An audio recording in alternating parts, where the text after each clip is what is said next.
Um, Balasa, I'm making you the co-host just in case if my internet kind of gives me a little bit of trouble. Yeah. Okay. So we're all set. So good morning, everybody, and thank you so much for joining in this Zoom session. As you know that we are today in discussion with Dr. Balachandran from Vellore Institute of Technology, TBI. But before that, a very, very warm welcome to everyone, and especially two very other important people who are here with us.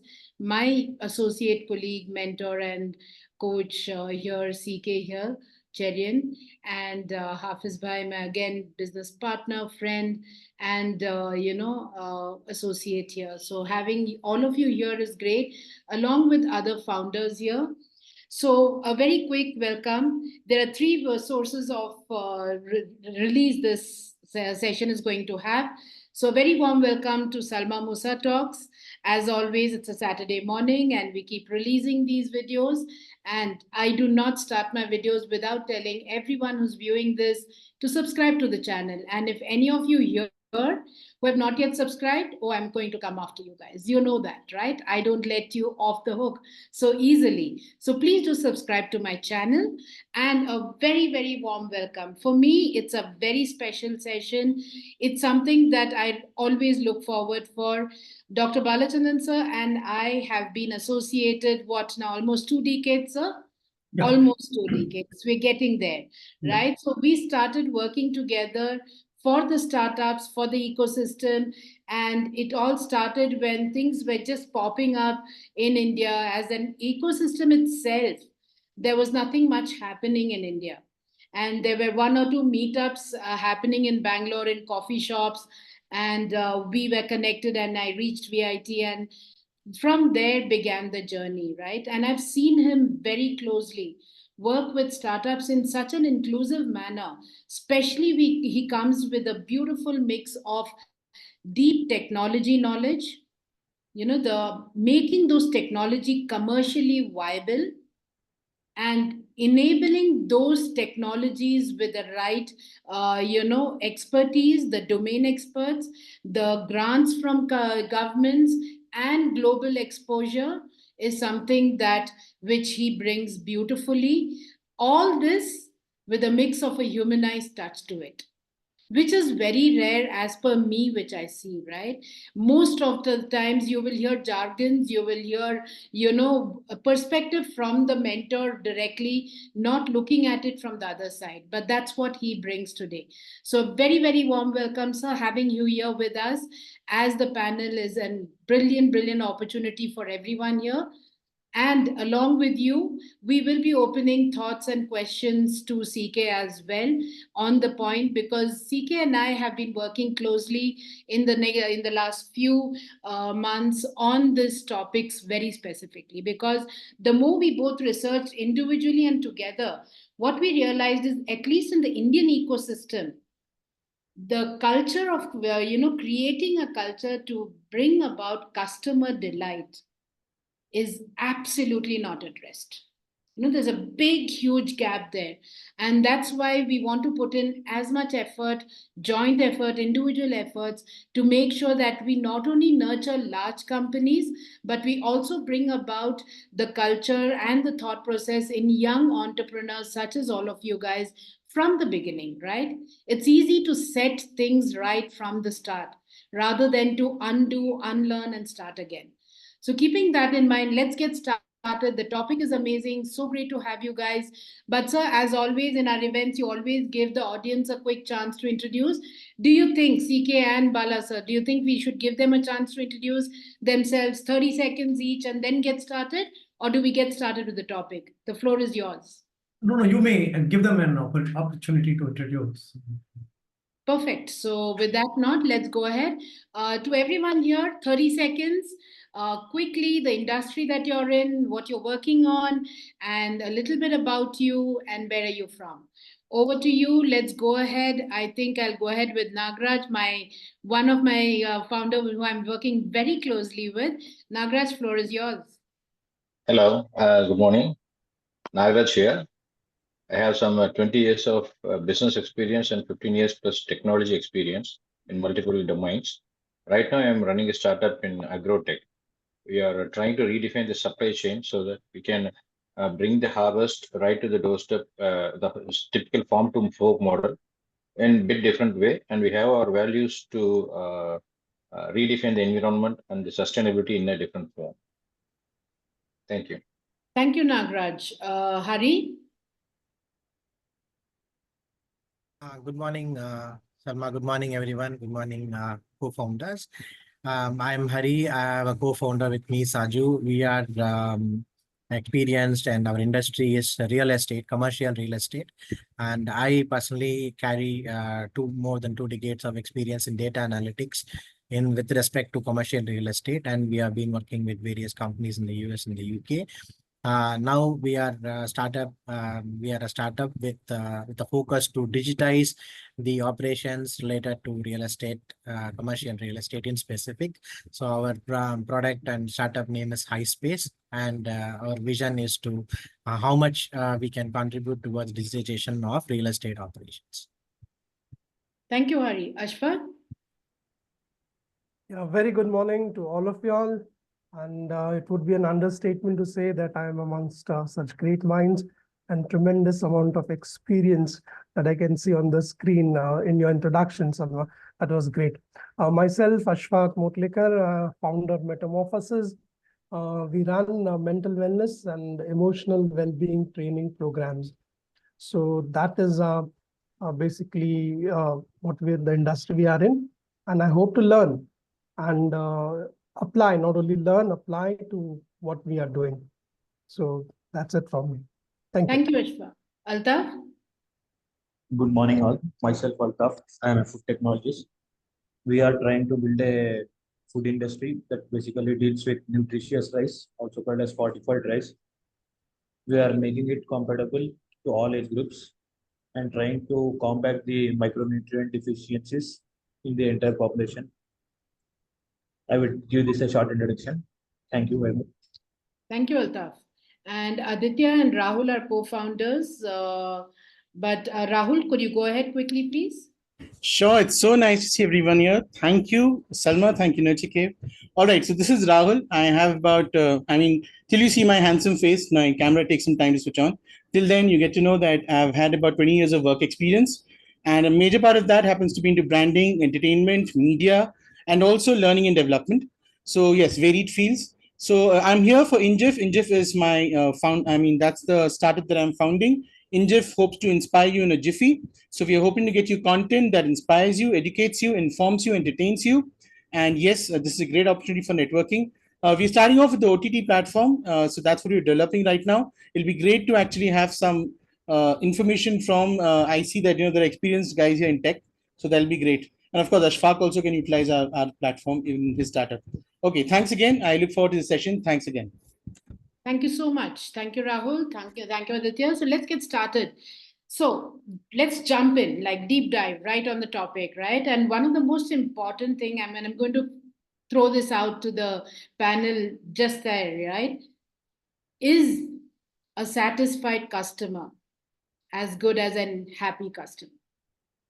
Let's that, right? Because most often, and especially, and just to put it right to all the viewers from Facebook and the the viewers of the recorded thing, we're looking at just a very specific segment. This is post seed funding or post MVP stage startup to the post angel round startup that is in market stage with paid good strong customers with you, right? That's the stage we are going to talk about today.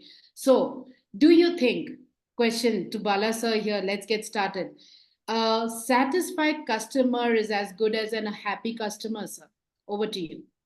Yeah, thank you. Thank you, Salma, and good to be part of this session.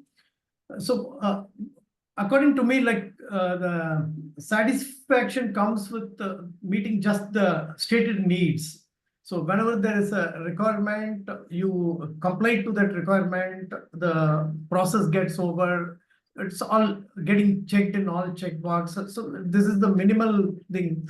But the happiness comes with somebody getting delighted with the services, which is beyond what is the stated needs. It could be implied needs, or sometimes it is exceeding the expectations of the customers. I'll quote a personal experience. Way back in 1997, we were in Mumbai for a trade exhibition. So we had a stall and we hired a taxi for 5 days. The driver by name Samir, I still remember his name and I still remember his face, was with us morning 7 o'clock, and from our hotel, we'll have to go to Vikhroli, Godrej Maidan.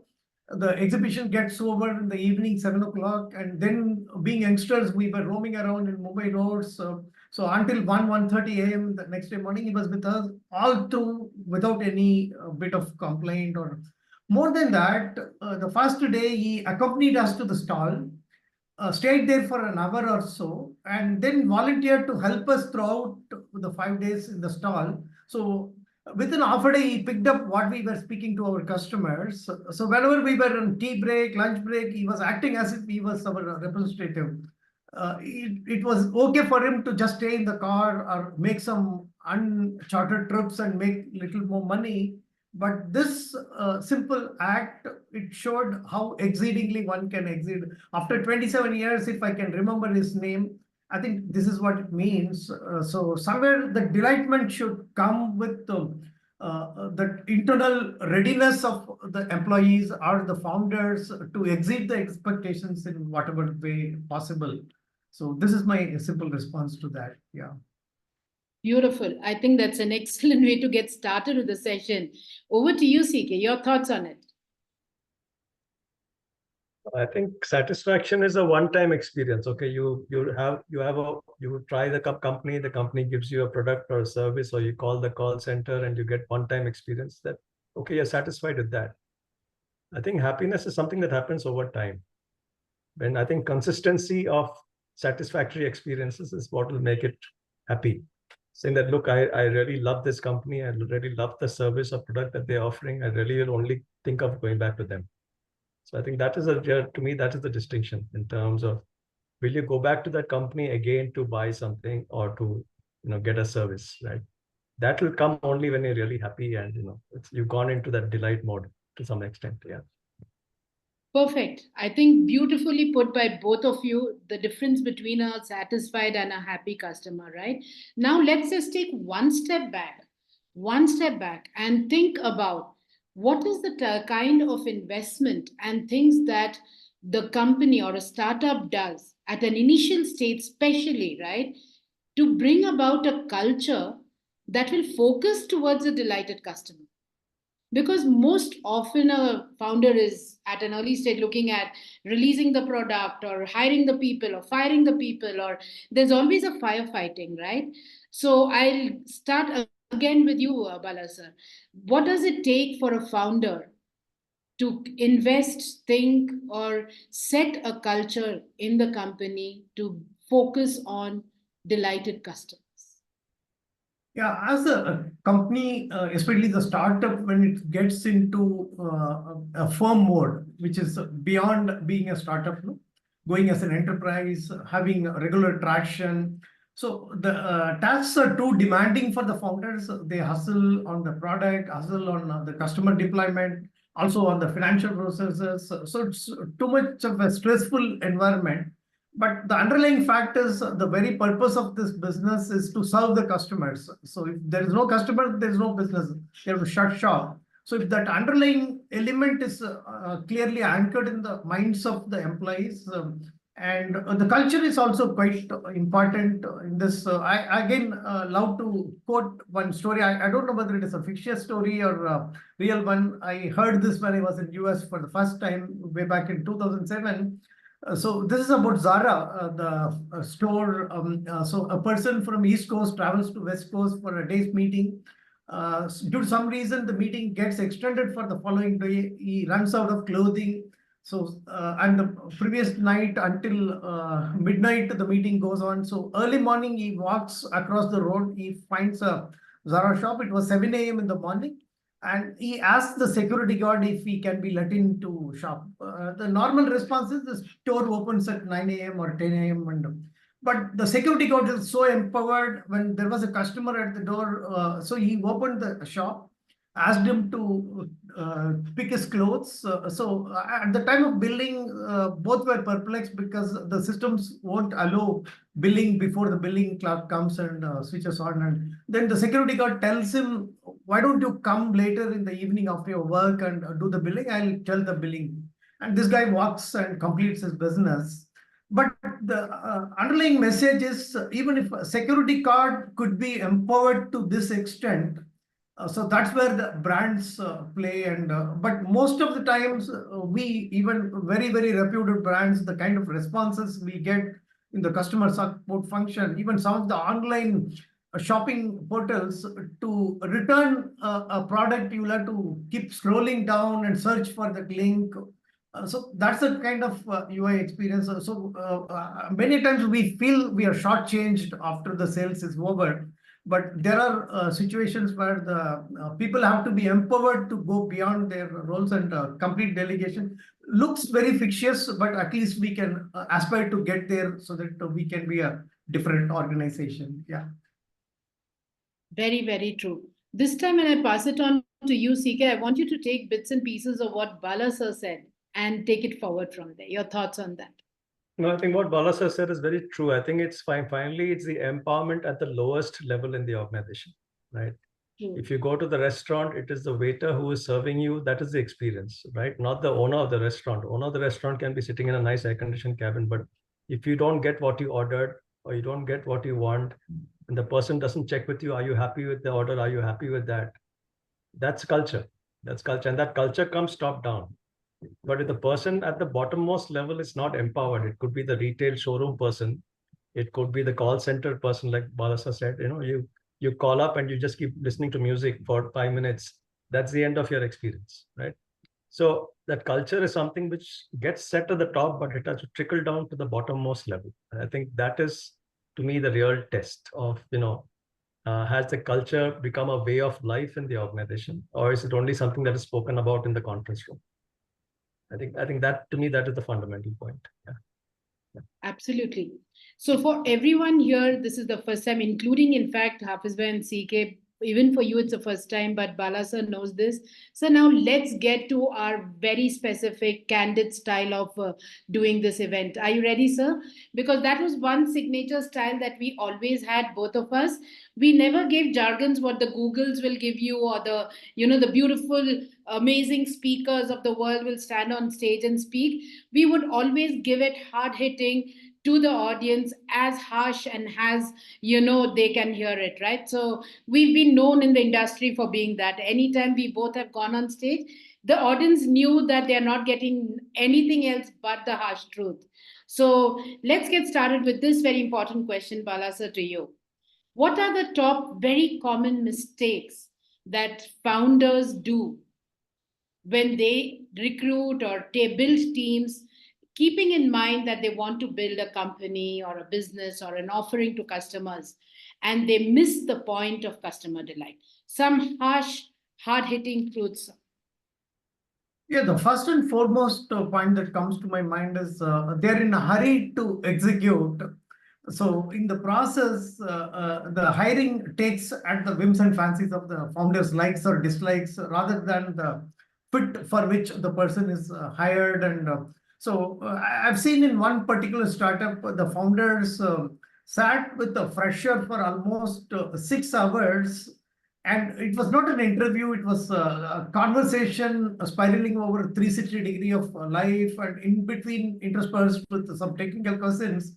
The way the process, it was almost like some discussion with a friend. But the candidate was put at ease. So he opened up, he candidly discussed all his shortcomings. And finally, when the hiring was completed, even during the internship period, this person started delivering beyond the expectations. And what I understand is even crores of budget is given to him for procurement, vendor management within 1 year. So this is one extreme case, but most other occasions I see they just hire because they have to fill that role immediately and I mean deploy them immediately without proper briefing on the roles, responsibilities, and expectations. And it's also two-way street. Sometimes founders are short of the resources. They also tend to compromise on the lowest available salary candidate, and they said we can manage, we can put in our time and compensate. But it's a very big trade-off at a later stage because it ends up building some faulty products or products which is not worthy of market opportunities. So the quality of hiring and again empowering them, which we spoke a little earlier, and also the other aspect of startups, what I also see is because they are target driven and they're on a fire, they also expect all the team members to work like them, and it may not happen all the times because you're only having an employee who's paid for his role. So sometimes this also results in a toxic work culture and harassment, abuse, and so this word of mouth also spreads in the market, and then the future hires, they are worried to even apply to this company. And so at least these 2-3 elements come to my mind. Yeah, quality of hiring, the toxic work culture, sometimes the compromise on the salary or on lack of resources. So these 2-3 things I often see. Yeah. I think absolutely put in there. And I've seen your videos, CK. You also fall in the same club of what I said about Bala sir and I. You are also as straightforward and hard hitting and not a jargons wala guy. So over to you. What are some things that you have seen in your journey, the mistakes that founders or the management does while, you know, building this team and not focusing on the culture for the customer delight?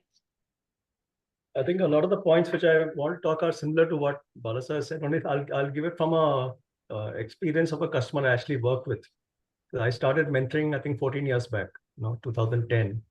And so there was this client which has been around, and after 1 month or 2 months of working with them, I realized that all they were doing is hiring, training, firing, hiring, training, firing, right? So I asked him, are you a manufacturing company? Or are you a recruitment company, right?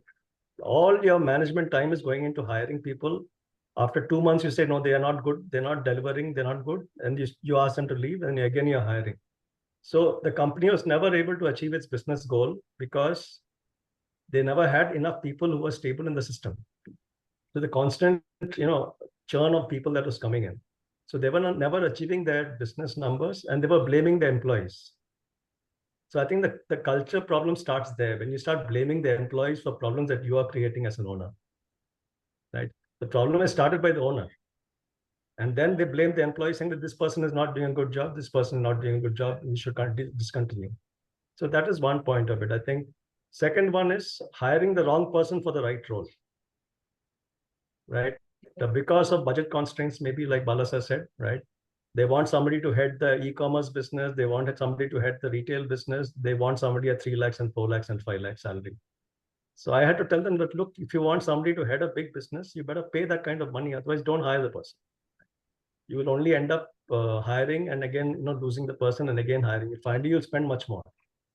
So it's again short-sightedness in terms of, you quickly want to fill up your vacant positions. So you quickly hire people. So the whole due diligence of, hiring is not proper. You just meet the person. If the founder likes the person, you take him or her, right? And then the whole thing goes down the line. So this affects the whole culture of the organization because the people who are inside are seeing people from outside coming in and going, coming in and going. So they also realize that, look, this is not the company I should be working in. So I come back to my first point. If the lowest level employee has to give 100%, he or she will do that only when the work environment is good. Right. So a lot of the founders make this mistake of, messing up the work environment, and there is no culture. There is no culture. Culture is somehow get the numbers, get the business, get the thing. I have to get funding, right? How to do it? What is are the people fully into it? Like Bala sir said, after all, they're only employees. You can't expect them to have the same passion as the owner. Right. So I agree with, all the points that he's mentioned as exactly what I've also experienced working with multiple founders. right? Yeah. After the company reaches a slightly more stable state, it becomes slightly different. I'm saying in the early first 1, 2, 3 years, this is the typical struggle that most go through. Correct. And before we take the last question out, and we will open for a quick question round here to the people here, but I just have to tell this, right? I think between Bala sir, CK, and myself, we must have seen some at least 1,000 pitches, startup pitches, or start business plans or investor pitches, sir. And how many times in the allocation of the ask of funds have we seen that the X percentage of money is going for training, grooming, or understanding the real purpose of the business for the management team or the founders? We don't see that percentage. There's an allocation of funds for product development, marketing, you name it. Recruitment, there'll be absolutely. But there's nothing allocated for the training, grooming, or understanding for the management team to recruit the right people, right? Have you ever given a thought why that is not invested that much time? Because if the leadership itself is not aware of what they should be doing when they recruit, then this is where all this comes about, right? So let's go about and ask some questions before we go to the last round. We're just another 10 minutes away to wrapping up this session. But before that, any questions here? I know you guys have been listening, making notes. Free flow here, guys. Yeah, go ahead, Rahul. So one thing that I understand is, customer happiness, as Cherian sir pointed out. So my question is, as a startup, how do we seek out employees who naturally prioritize customer happiness? Because we need people who are customer oriented. So as a startup, that is one challenge. How do we seek out employees who naturally prioritize customer happiness? Because then everything else falls into place, I guess, if you're prioritizing that. So how do we do that?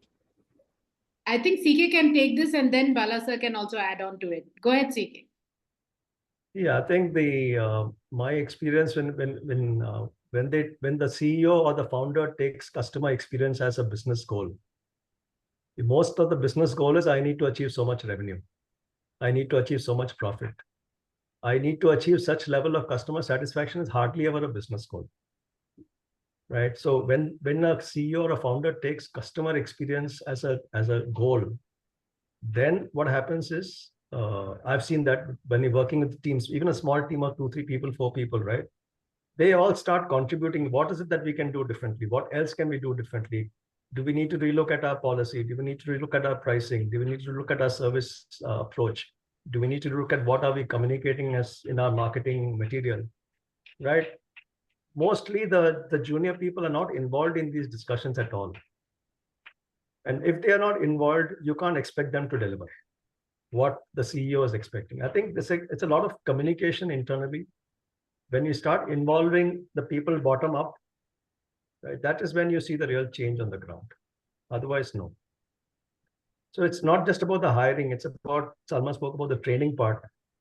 Training about how important customer experience is to get repeat customers, repeat business, getting client experiences, testimonials, Google ratings. And that has to be brought up as an important success factor for business. I think that's my point of view. So, yeah, exactly. I think it's the sense of belonging and ownership. If it is inculcated at the junior most level, there's a personal anecdote again.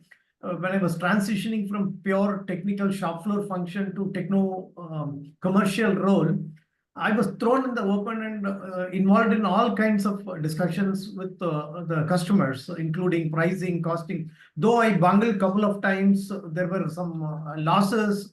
So the CEOs, they were okay with that. They thought it's a learning curve which we need to allow.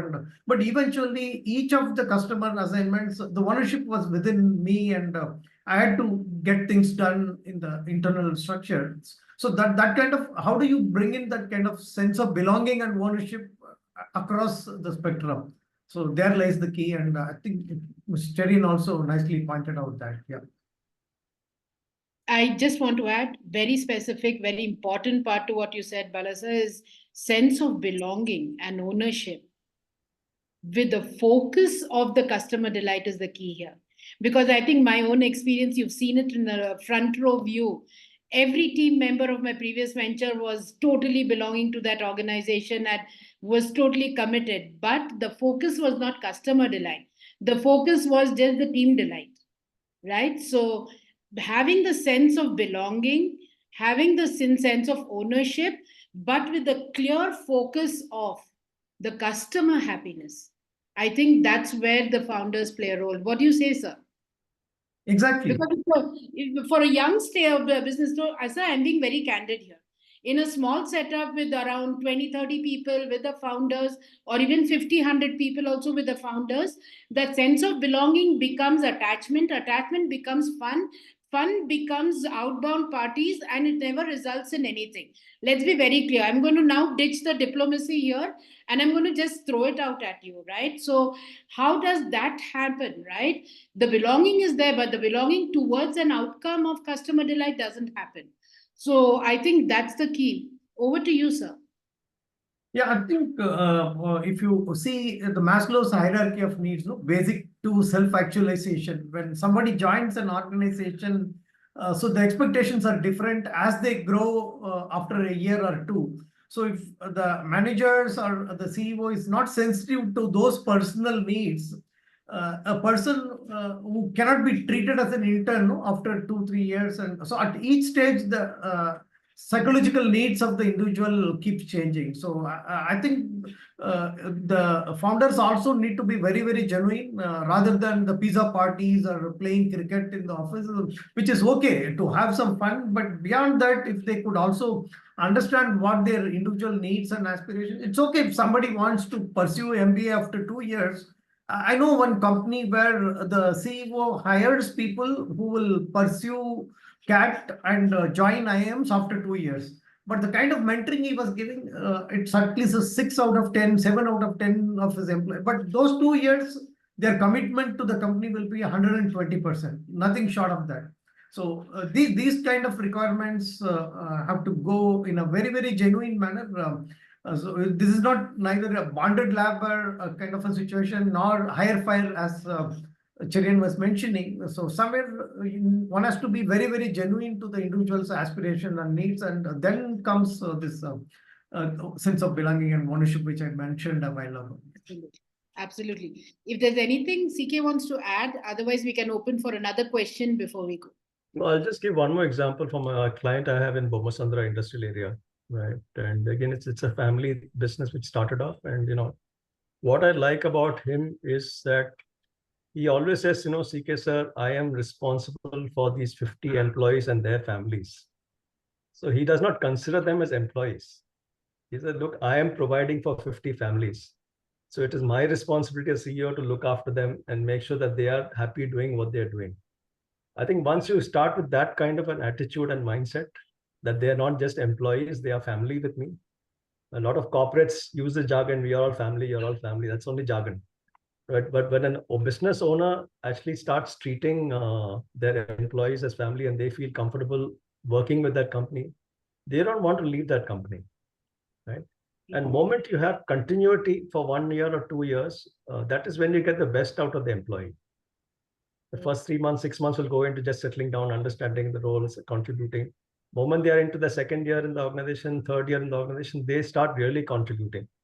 So if that culture is not there for them to stay that long, then somewhere down the line, that is going to get affected.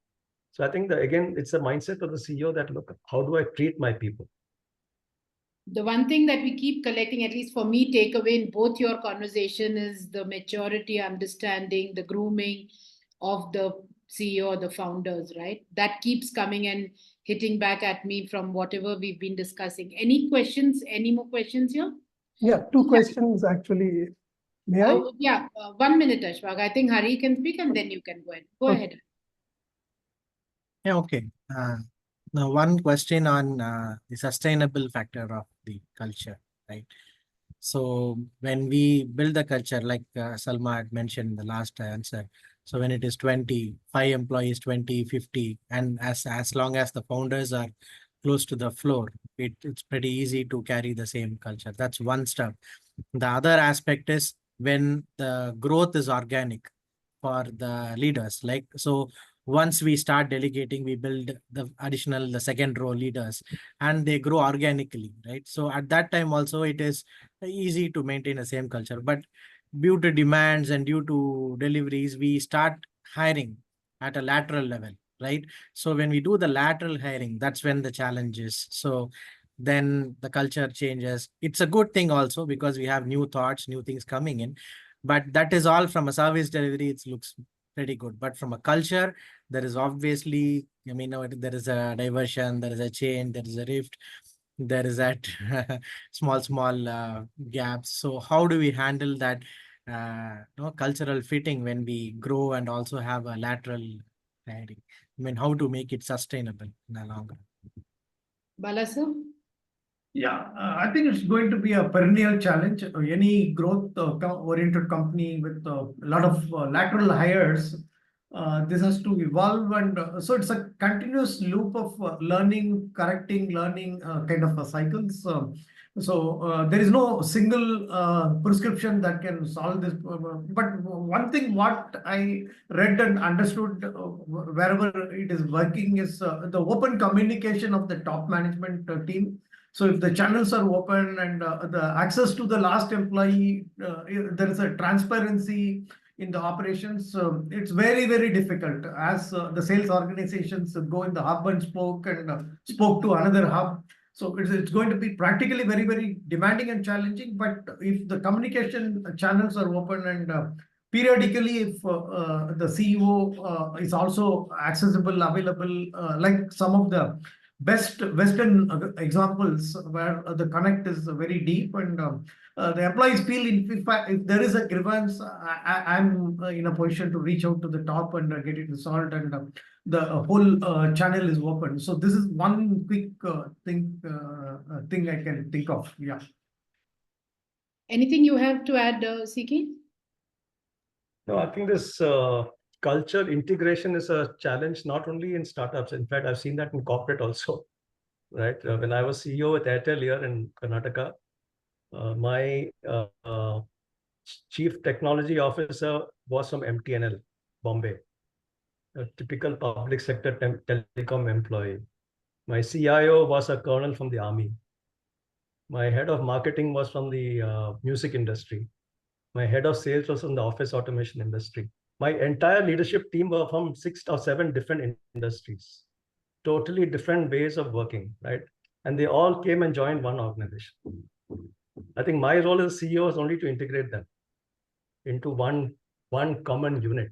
And I think that happens even in the smaller organization. The example I gave about that hiring and firing, they got into e-commerce, they got into modern trade, they got into exports, and they had to hire people from the industry who came from big companies.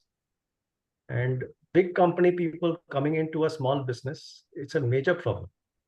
Because they are used to working in a very structured and process-driven way, and they suddenly come into a very disorganized way of working, owner-driven decision-making.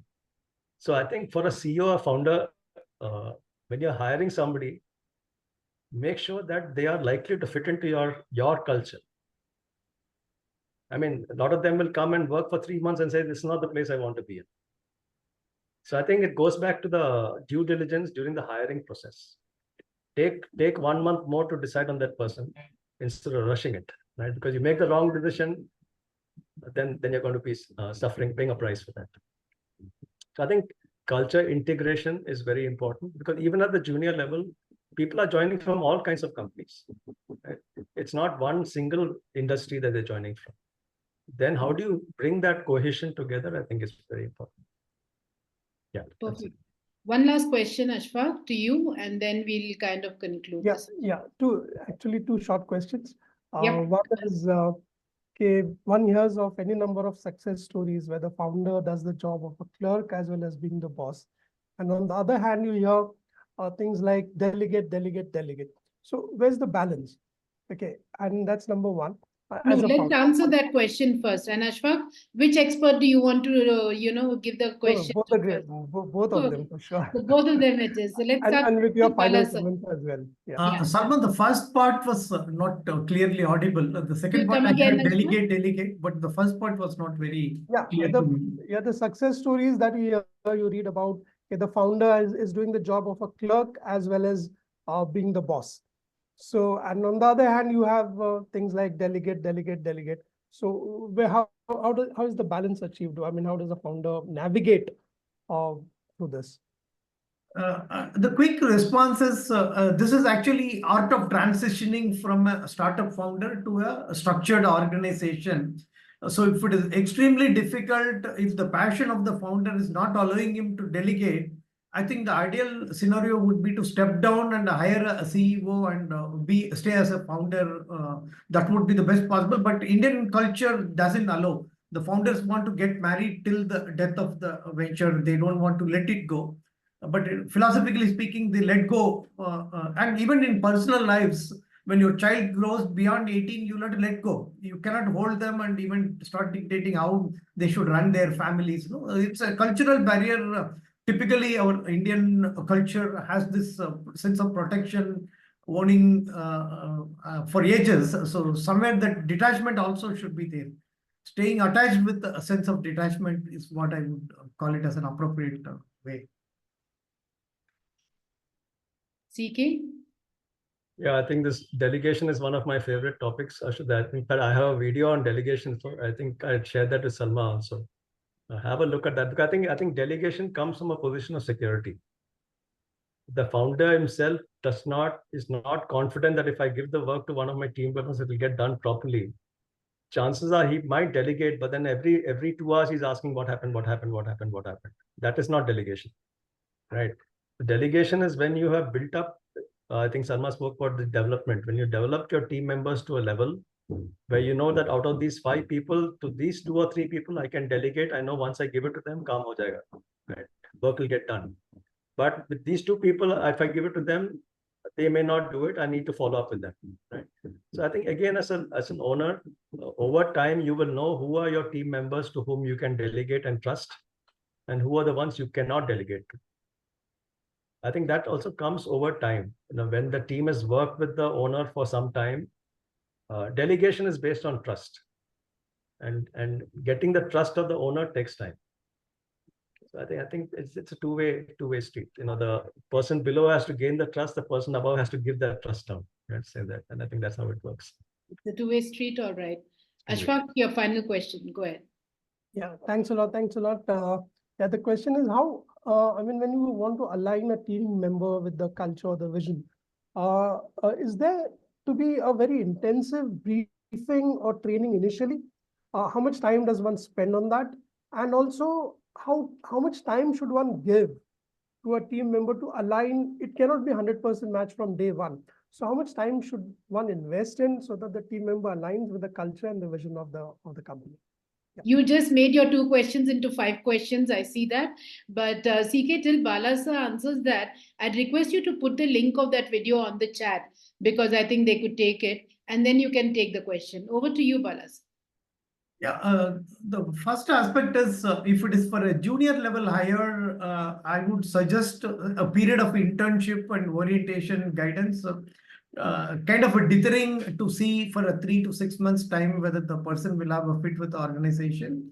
But senior level, I think, as Mr. Cherian pointed out earlier, we'll have to spend a good amount of time in due diligence, if possible, collecting some 360-degree kind of feedback from the previous assignments, objectively assess, and also give them an opportunity to spend some time without a formal binding to see if there is a mutual fit. Because even a senior person stepping down from elsewhere coming to work with you, it's also a risk for them. So a period of risk mitigation would be mutual beneficial, because otherwise there will be heartburns both sides. So this is my response. Yeah. Perfect. Yeah. CK, over to you. Yeah, I think 2 things. You spoke about culture and you spoke about alignment.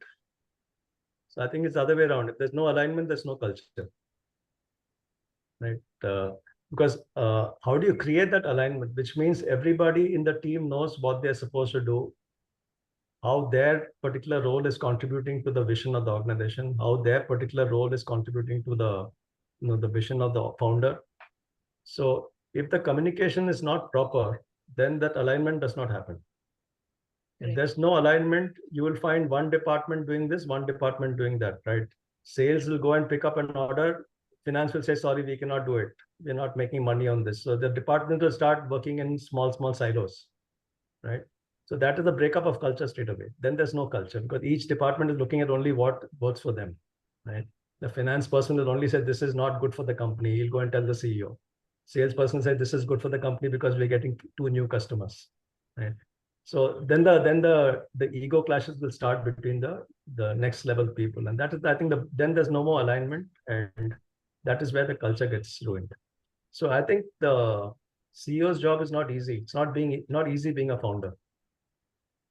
And I always say this, a one-man army cannot win a war. Yeah.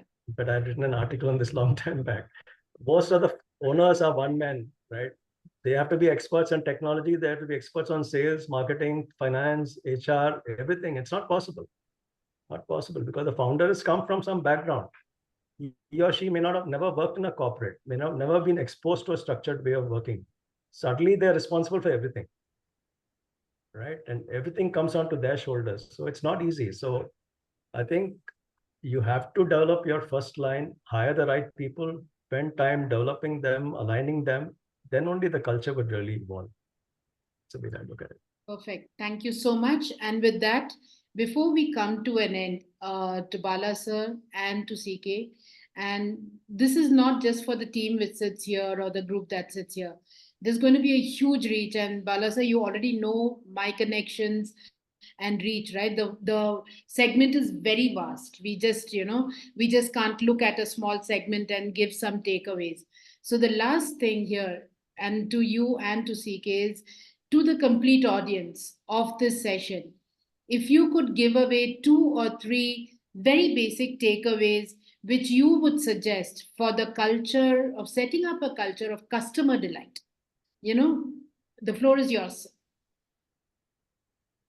Yeah, the quick point that comes to my mind, see, when it comes to marketing, generally people think of the product, price, physical distribution, promotion. So these are all the general textbook understanding of what marketing is.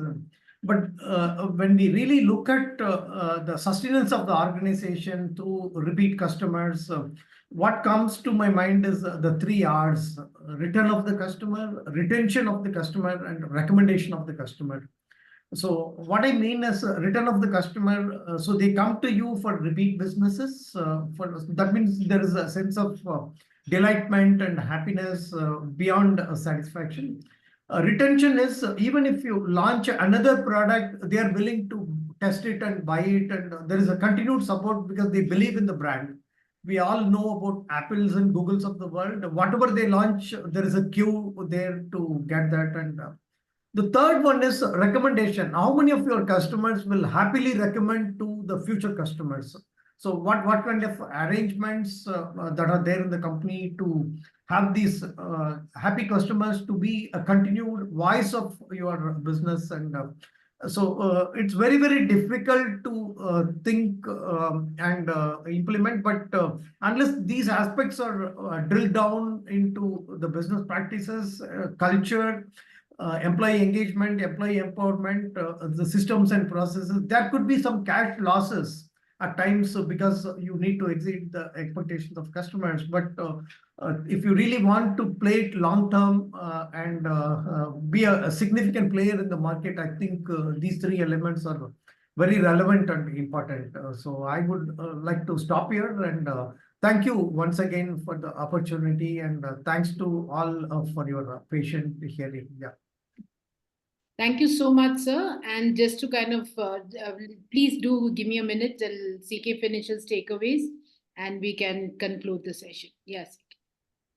No, I think a lot of it is already covered.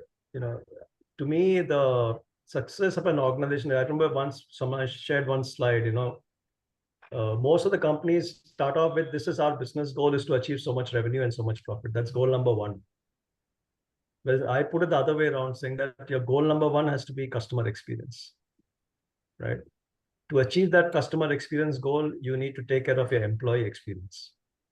And the second part of it. Then comes your product and service and technology. What are you actually pushing into the market, the marketing and branding part of it.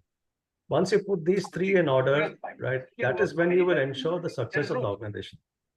So taking care of your employees, their training and development, their empowerment, focusing on what the customers are saying about or consumers are saying about what they are experiencing. But it could be through testimonials, it could be through Google ratings that you get. Of course, some of them get manipulated. But end of the day, if customers are repeatedly coming back to you, that's a good test that you are providing customer delight. If customers come to you once and never come back to you again, so that's where data analytics will come in very useful. Moment you keep analyzing your customer data, you will know what percentage of your customers have come back to you second time, third time, fourth time, fifth time, right?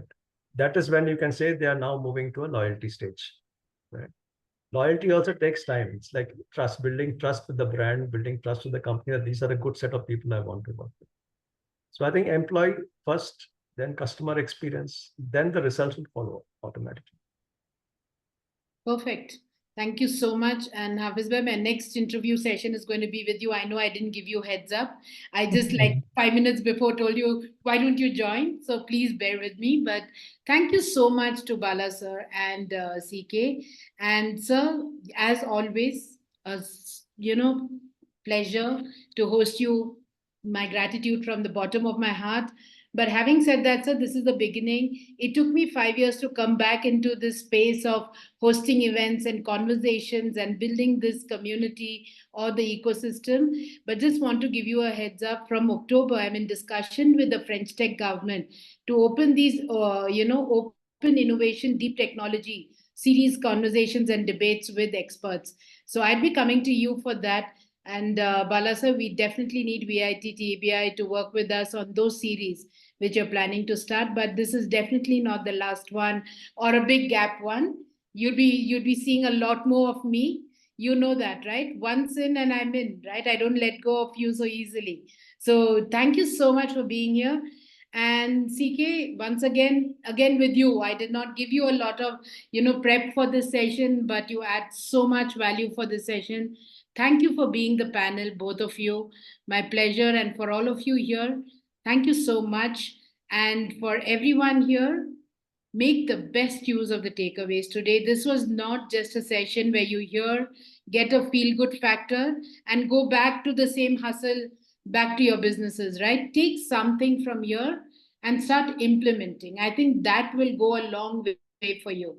And as Nurture Cave as an incubation program, our job is to keep bringing you such opportunities. So make the best use of it and have a great weekend, all of you. Thank you so very much. And you can drop out. Thank you. Thank you. Thank you all. Thank you. Thank you so much. Thank you. Thank you so much. Thank you. It was very good to have all of